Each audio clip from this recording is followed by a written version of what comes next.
This news update is brought to you by... Say hello to Shanta. Shanta is an entertainer, but she also loves to be entertained, which is why she has Flo TV brought to her through Flo's 100% fiber to the home network. It's great for busy Shanta because she can control the time she watches her favorite shows, play back from the start in case she missed it, or even record with cloud video recording. And with her Flo services bundle, enjoys much more for much less. Visit any Flo retail outlet, call 1-800-804-2994, or visit discoverflow.co to find out more. One-of-a-kind connection. This is how we flow.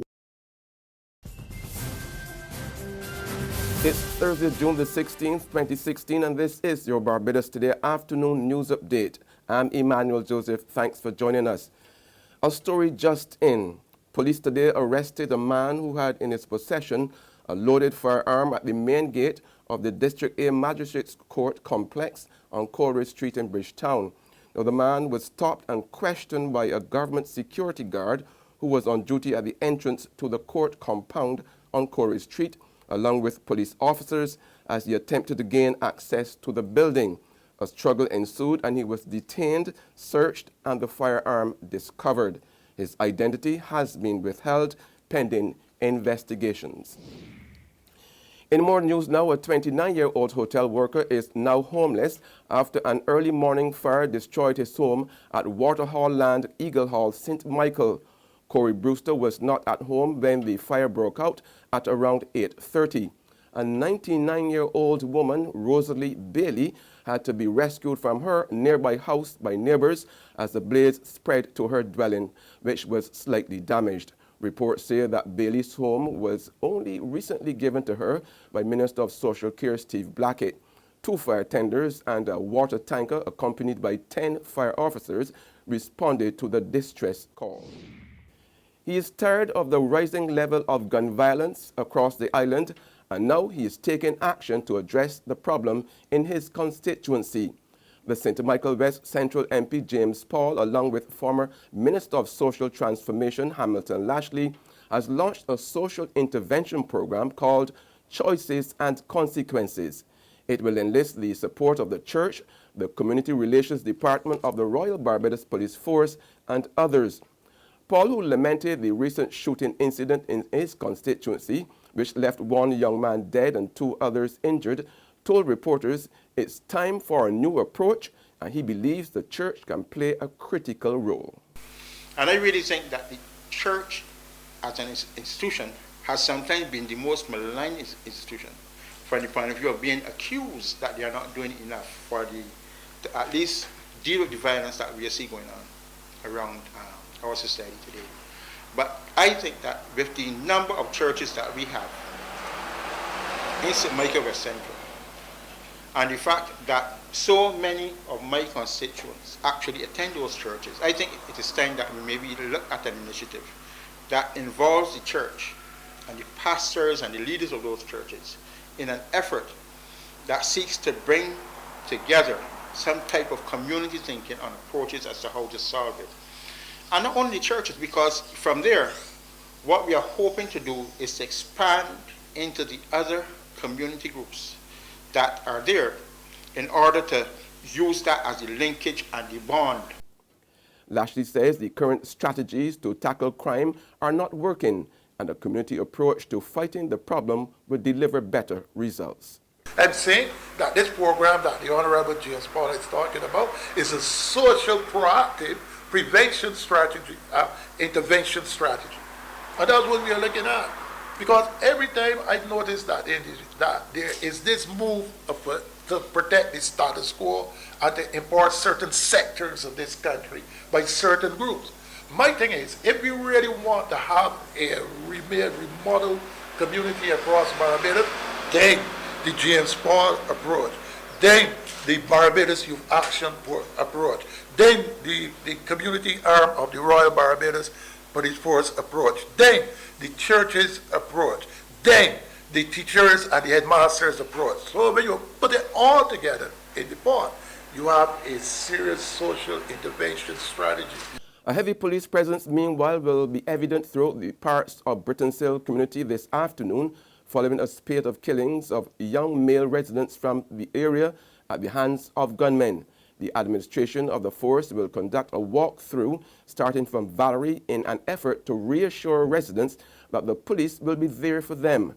Acting Assistant Superintendent David Welch tells Barbados Today that the team of senior officers will also visit crime hotspots and will be partnering with members of the community to come up with a solution that significantly reduces or eliminates crime in Brittons Hill. In sports now, the far-right leader of the Russian Footballer Supporters Association is being thrown out of France following violence at the England-Russia Euro 2016 match in Marseille. He is among 20 Russian fans being deported. They were detained on Tuesday while traveling from Marseille to Lille to watch Russia face Slovakia. 3 others detained Russian fans have been jailed for up to 2 years over the violence in Marseille. They are also banned from re-entering France for 2 years. The men received 12, 18, and 24 months in prison. There's regional and international news after this short break. Secure your future, be financially strong. Since 1983, we have been there for you. A smart range of products, great tax benefits. We're the solution to your hopes and your dreams. The Barbados Workers Union Cooperative Credit Union. The Barbados Workers Union Cooperative Credit Union. Humble beginnings to smart loans, smart savings. Save smart and borrow smarter. That's the move for me.